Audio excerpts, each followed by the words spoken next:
ഞാൻ എന്ത് ചെയ്യണമെന്ന് അറിയാതെ ആ നിൽപ്പ് തന്നെ നിന്നുപോയി. ആള് എന്നെ നോക്കി ഡോർ ലോക്ക് ചെയ്തു അടുത്തേക്ക് നടന്നു വരുന്നു. ആ ഷൂവിൻ്റെ ശബ്ദത്തോട് പോലും എനിക്ക് പ്രണയം തോന്നുന്നു. മുഖത്തേക്ക് മാത്രം നോക്കാൻ കഴിയുന്നില്ലല്ലോ. അന്ന് മുറിവ് പറ്റിയ കയ്യിലേക്ക് ഞാൻ ഒന്നുകൂടി സൂക്ഷിച്ചു നോക്കി. ഇല്ല, ഒന്നും കാണാൻ പറ്റുന്നില്ലല്ലോ. മുറിവ് കരിഞ്ഞോ ആവോ?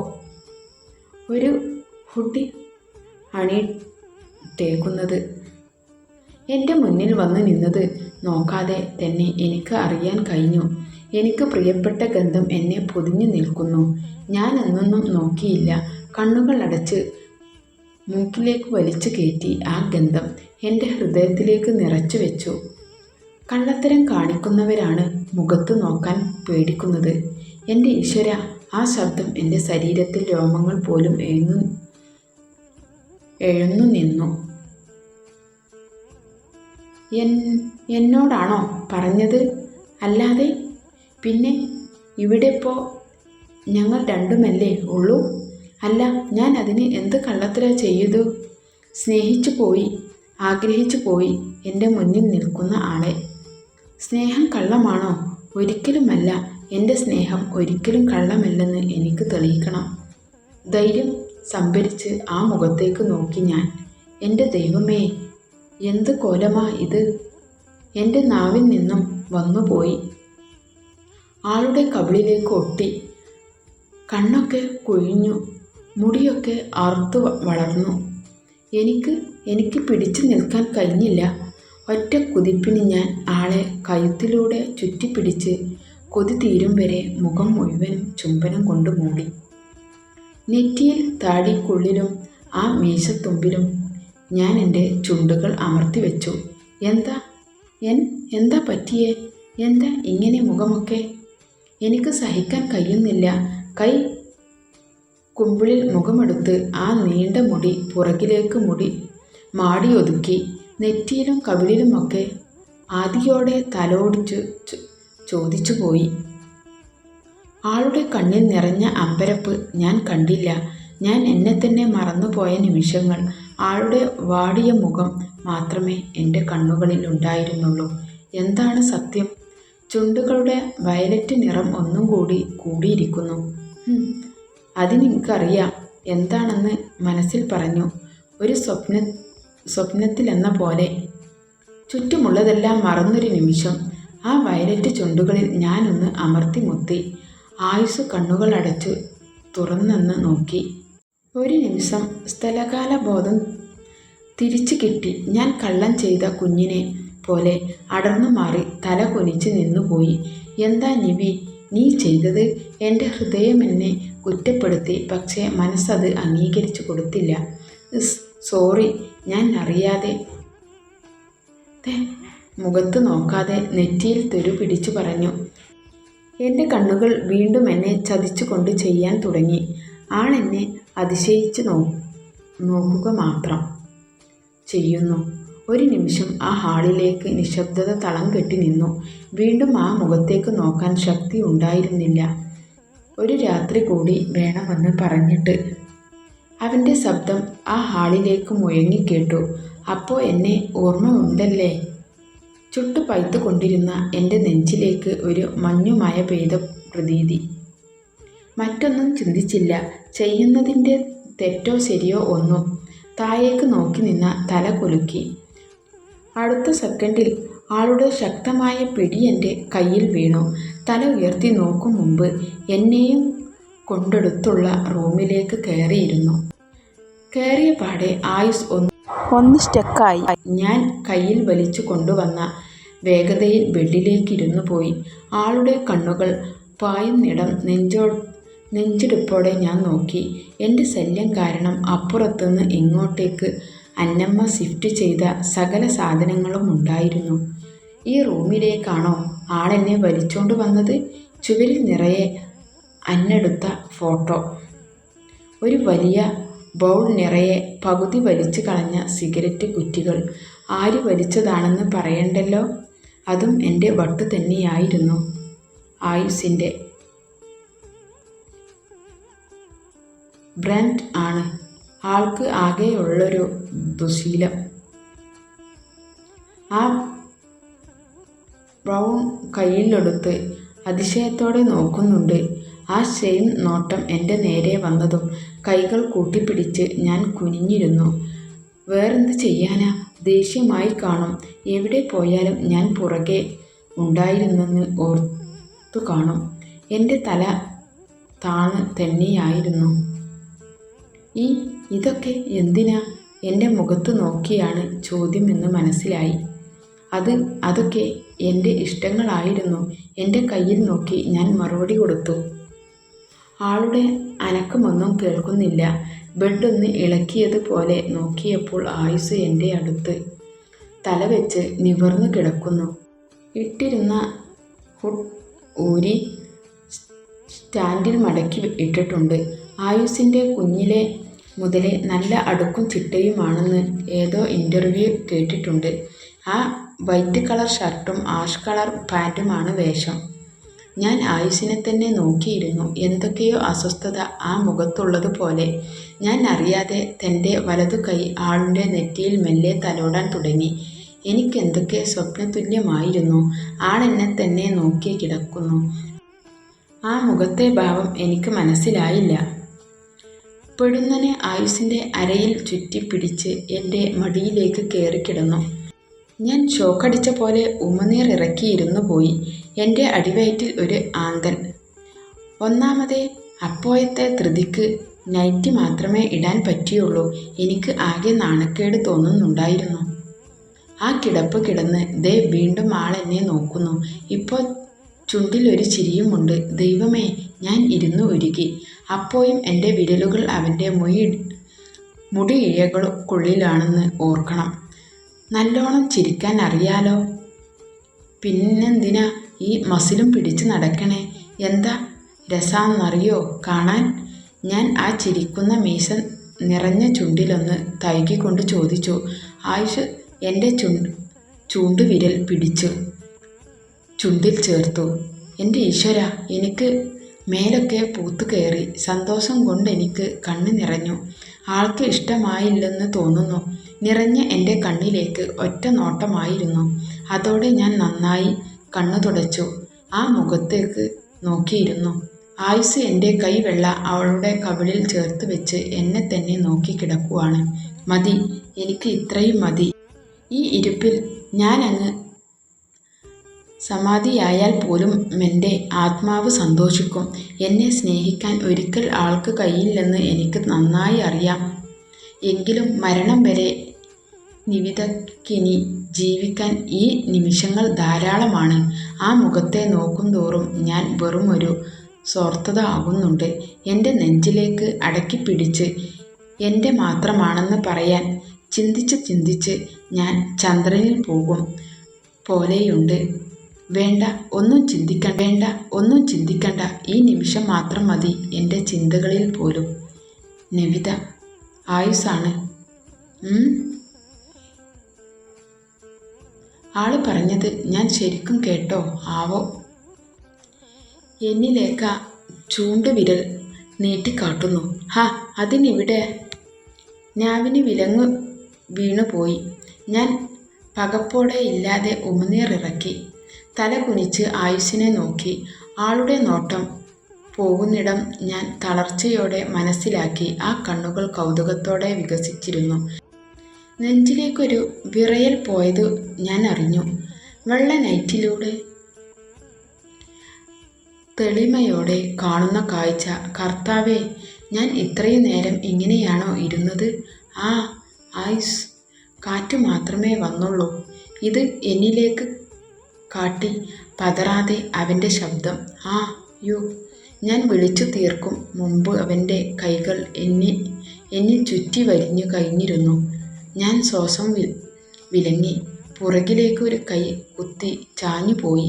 കാൽ വിരൽ ബെഡിൽ കുത്തി അമർത്തിയിട്ടും കീച്ചുണ്ട് ശക്തിയിൽ കടിച്ചു പിടിച്ചിട്ടും എനിക്ക് പരവേശം സഹിക്കാൻ കഴിയുന്നുണ്ടായിരുന്നില്ല.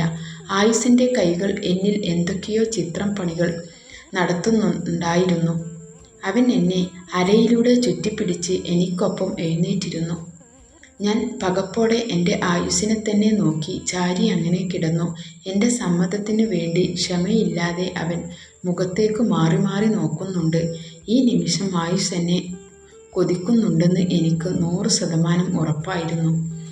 എൻ്റെ നട്ടെൽ തണുത്തു മരവിച്ചിരിക്കുന്നു പോലെ ഞാൻ ആളുടെ മുഖം പിടിച്ചെൻ്റെ നെഞ്ചിൽ അമർത്തി. അവൻ എന്നെ മടിയിലേക്ക് കയറ്റിയിരുത്തി എൻ്റെ മാറിൽ മുഖം പൂഴ്ത്തി. സരാജ്, എത്രയൊക്കെ അടക്കാൻ നോക്കിയിട്ടും നാവിൽ നിന്നും ഉതിർന്നു വീണു. ഒരു നിമിഷം ആള് നിശ്ചലമായി എൻ്റെ മുഖത്തേക്ക് അമ്പരപ്പോടെ നോക്കി നിന്നു. എൻ്റെ മുഖം പിടിച്ച് തുരുതുരാ ചുംബിക്കുകയായിരുന്നു. എനിക്കൊന്നും മനസ്സിലായില്ല. നിറഞ്ഞു തൂകുന്ന അവൻ്റെ കണ്ണുകൾ മാത്രം എൻ്റെ മനസ്സിൽ കൊണ്ടു. ഞാൻ ഒന്നുകൂടി അവനെ എൻ്റെ മാറിൽ ചേർത്ത് ചുറ്റിപ്പിടിച്ചിരുന്നു. കുറച്ചു നേരം അവനും അങ്ങനെ തന്നെ ഇരുന്നു. പതിയെ പതിയെ അവളുടെ മുഖം ചലിപ്പിക്കാൻ തുടങ്ങിയതും ഞാൻ വീണ്ടും തളർന്നു. ഞാനൊന്ന് ചിണുങ്ങിയതും ദേ അവൻ്റെ ചിരി കേട്ടു. ഒപ്പം കാണിക്കുന്ന വികൃതിയും കൂട്ടി. നിമിഷങ്ങൾക്കകം എൻ്റെ ഉടുപ്പ് അവൻ്റെ ഉമിനീരിൽ കുതിർന്നു. ഞാൻ ഇതുവരെ ജീവിതത്തിൽ അനുഭവിച്ചിട്ടില്ലാത്ത വികാരങ്ങളിലൂടെ കടന്നു പോവുകയായിരുന്നു. ആ ചുണ്ടും മീശയും എൻ്റെ കഴുത്തിൽ എന്തോ തിരയുകയായിരുന്നു. അപ്പോഴും അവൻ്റെ കൈകൾ നെഞ്ചിൽ അലയുന്നുണ്ടായിരുന്നു. ഞാൻ അവൻ്റെ നീണ്ട മുടിക്കൈകളിൽ മുറുകി പിടിച്ച് പിടഞ്ഞുകൊണ്ടിരുന്നു. കഴുത്തിൽ നിന്നും താടിത്തുമ്പിലും അവിടെ നിന്ന് ആ വയറ്റിൽ ചുണ്ടുകൾ എൻ്റെ ആദരങ്ങളിൽ തൊട്ടി നിന്ന് നാവ് കൊണ്ട് കീഴ്ചുണ്ടിൽ ഒന്നമർത്തിയതും ഞാൻ കുയഞ്ഞ് അവൻ്റെ കൈകളിൽ ഒതുങ്ങി നിന്നു. ആയുസ്സെന്ന ആവേശത്തോടെ ചുംബിക്കുകയായിരുന്നു. എൻ്റെ കീഴ്ചുണ്ട് നെട്ടി നുണഞ്ഞു കൊണ്ടവൻ എൻ്റെ നാക്കിനോട് പടവെട്ടി. ഒപ്പം ആ കരുത്തറ്റ കൈകൾ എന്നെ ചുറ്റി വരിയുന്നുണ്ടായിരുന്നു. ഞാൻ വെട്ടിവിറച്ച് ആയുസ്സിനെ പതിമടങ്ങ് ആവേശത്തോടെ തിരിച്ചു ചുംബിച്ചു. ആ ചുണ്ടുകളിൽ സിഗരറ്റ് ചുവ പോലും എനിക്ക് അമൃതമായി തോന്നി. രാജ്, വസ്ത്രങ്ങൾ അകന്നു മാറി. ഞാൻ ഒരു പകപ്പോടെ ചമ്മലോടെയും മാറുമറച്ച് കുനിഞ്ഞിരുന്നു. ഇതുവരെ ആരും കാണിക്കാത്ത ധൈര്യത്തോടെ ഒരു രാത്രി എനിക്കായി തരുമെന്ന് ഒരുത്തി എന്നോട് ചോദിച്ചിരുന്നു. ഇപ്പോൾ ആളുടെ ധൈര്യമൊക്കെ എവിടെ പോയേ ആവോ? ചിരിച്ചുകൊണ്ടാണ് ആയുസ്സിനെ കളിയാക്കുക. ഹോ, അത്രയൊക്കെ ആയോ? അതും ഈ നിമിഷത്തോട്? കൈകൾ മാറ്റി ധൈര്യത്തോടെ നിവർന്നങ്ങ് ഇരുന്നു കാണിച്ചു. ആയുസ്സിൻ്റെ ചുണ്ടിൽ കുസൃതി ചിരിക്ക് കൂട്ടായി മറ്റെന്തോ ഭാവം ആ കണ്ണുകളിൽ എന്നിലേക്ക് കുരുത്തു കിടന്നു. അയ്യോ ഷേ! ഞാൻ ഇറങ്ങി ഓടാൻ തുനിയും മുമ്പേ ആളിൻ്റെ മുഖം അവിടെ പൂഴ്ത്തിയിരുന്നു. ആയുസ്സിനെ മടിയിൽ നിന്ന് ബെഡിലേക്ക് കിടത്തി. അപ്പോഴും മുഖം എൻ്റെ മാറിൽ നിന്നൊരൽപ്പം പോലും മാറ്റിയിരുന്നില്ല. അവൻ്റെ പല്ലുകളും ചുണ്ടും അവിടം ചുമപ്പിച്ചു കൊണ്ടിരുന്നു. അല്പം പോലും ചലനശേഷി ഇല്ലാതെ അവനെ തളർത്തി കഴിഞ്ഞിരുന്നു. മുഖം അമർത്തി മാറ്റി ആയുസ് അവൻ്റെ ഷർട്ടും പാൻറ്റും അഴിച്ചെറിഞ്ഞു. എൻ്റെ കണ്ണുകൾ എൻ്റെ ആയുഷിൻ്റെ ശരീരം മുഴുവനും പതിഞ്ഞുകൊണ്ടിരുന്നു.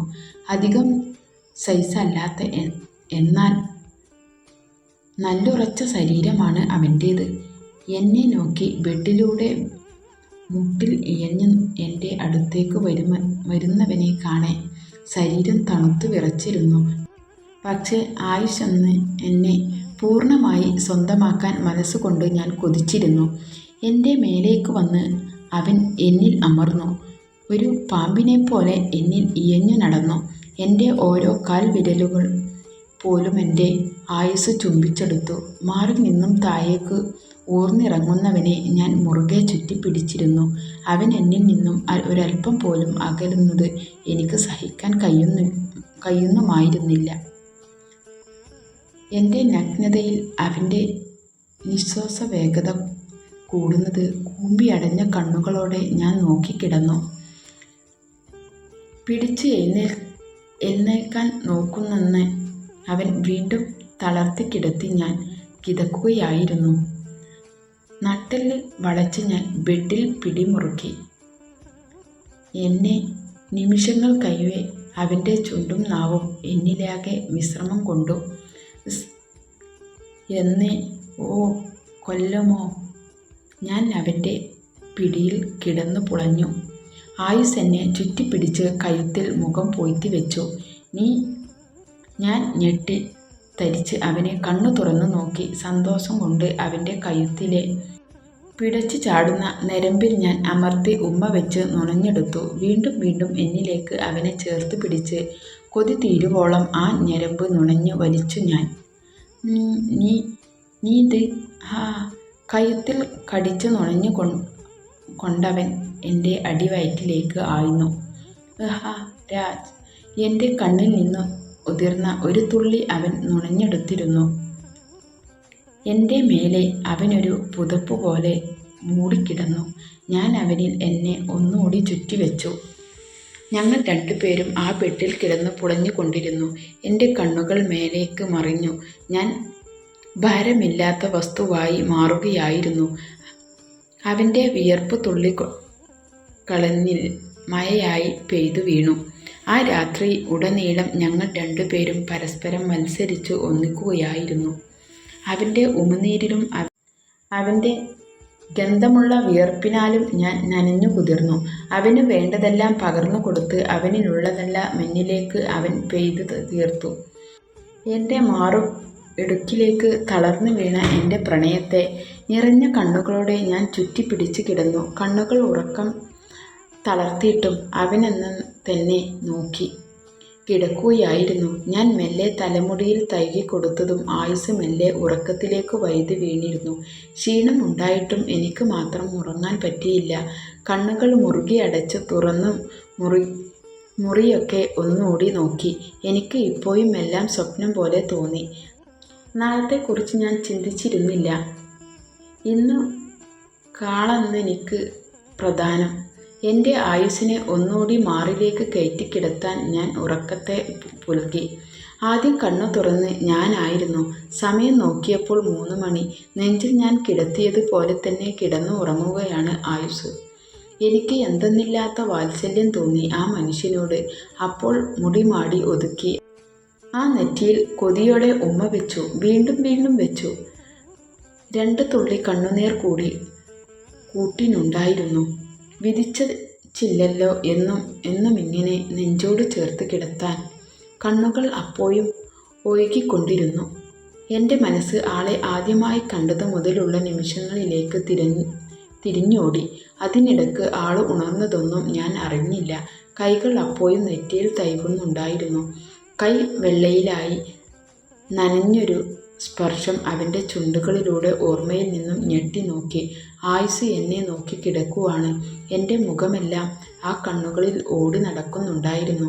ആ ചുണ്ടിൽ ഒരു ചിരി ഉണ്ടായിരുന്നു.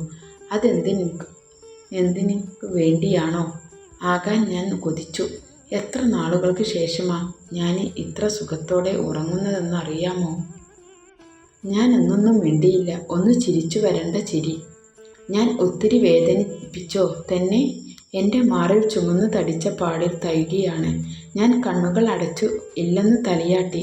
ആള് എൻ്റെ കവിളിൽ ഒന്ന് ഉമ്മ വെച്ചു. ബെഡിൽ എഴുന്നേറ്റിരുന്നു. ആയുസ് സമയം നോക്കുന്നത് കണ്ടതും എൻ്റെ നെഞ്ച് വേഗത്തിൽ മിടിക്കാൻ തുടങ്ങി. ഒരു വേദന അവിടമാകെ പടർന്നു. ഇതാണോ വിരഹവേദന? ഞാനും എഴുന്നേറ്റിരുന്നു. ഫ്രഷായി വന്നു കഴിഞ്ഞ് രാത്രി ഊരിയെറിഞ്ഞ പാൻറ്റും ഷർട്ടും ആയുസ് ഇടുന്നത് നോക്കി ബെഡിൽ ചാരിയിരുന്നു. ഞാൻ എന്നെ തന്നെ മറന്നു പോയിരുന്നു. കണ്ണുകളിൽ അവൻ മാത്രം. ദൃഢമായ അവൻ്റെ നെഞ്ചിലും കഴുത്തിലും മുതുകിലും ആ തുടയിൽ പോലും എൻ്റെ നഖപ്പാട് ഞാൻ കൊത്തിയിട്ടിരുന്നു. ആള് റെഡിയായി എൻ്റെ അടുത്ത് എന്നോട് ചേർന്ന് വന്നിരുന്നു. ഇനി എനിക്കറിയാം എന്തൊക്കെയാണ് നടക്കാൻ പോകുന്നതെന്ന്. ഞാൻ അടുത്ത് കിടന്ന ബെഡ്ഷീറ്റ് എടുത്ത് മേലെ വെച്ചു.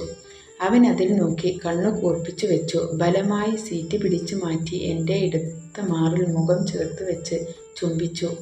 മാറി എന്നെ നെഞ്ചിൽ ചേർത്ത് ചുറ്റിപ്പിടിച്ചിരുന്നു. നിതേ! ആ പരുക്കൻ ശബ്ദത്തിൽ വീണ്ടും എനിക്ക് അടിപതർന്നു. കണ്ണുകൾ നിറയുമെന്ന് തോന്നിയതും ഞാനൊന്ന് ഫ്രഷായിട്ട് വരാം എന്ന് പറഞ്ഞ് ഒരു ബനിയനും സ്കേർട്ടും എടുത്ത് ബാത്റൂമിൽ കയറി. തിരിച്ചിറങ്ങിയപ്പോൾ ആയുസ് അതേ ഇരിപ്പാണ്. പക്ഷേ നോട്ടം ബെഡിലേക്കും അവനെ നോക്കുന്നിടം മനസ്സിലായിട്ടും ഞാൻ അവനെ തന്നെ നോക്കി നിന്നു. ബെഡിലെ ചോര കറയിൽ നിന്നും ആ കണ്ണുകൾ എൻ്റെ നേരെ വന്നു. എൻ്റെ ശ്വാസം വിലങ്ങിപ്പോയി. ആയുസിൻ്റെ കണ്ണുകൾ ചുമന്ന് നിറഞ്ഞിരുന്നു. ആ മുഖത്തെ ഭാവം എന്തെന്ന് എനിക്ക് മനസ്സിലായില്ല. എന്നിലേക്ക് നടന്നകന്നറിഞ്ഞിട്ടും ഞാൻ അങ്ങനെ നിന്നു. നിധേ. ദയനീയമായിരുന്നു ആ സ്വരം. നിധേ. ഞാൻ. വേണ്ട, ഒന്നും പറയണ്ട. എന്താ പറയാൻ പോകുന്നതെന്ന് എനിക്കറിയാം രാജ്. ഞാൻ അറിഞ്ഞോണ്ട് തന്നെയാ അന്ന് പറഞ്ഞത് തന്നെയാ ഇപ്പോഴും എനിക്ക് പറയാനുള്ളത്. തെറ്റ് ചെയ്തെന്നൊരു കുറ്റബോധം എനിക്കില്ല. ഇത് എൻ്റെ ശരിയാണ്. പേടിക്കണ്ട രാജ്. ഞാൻ ഒരു അവകാശവും ചോദിച്ചു വരില്ല. ആരോടും പറയില്ല.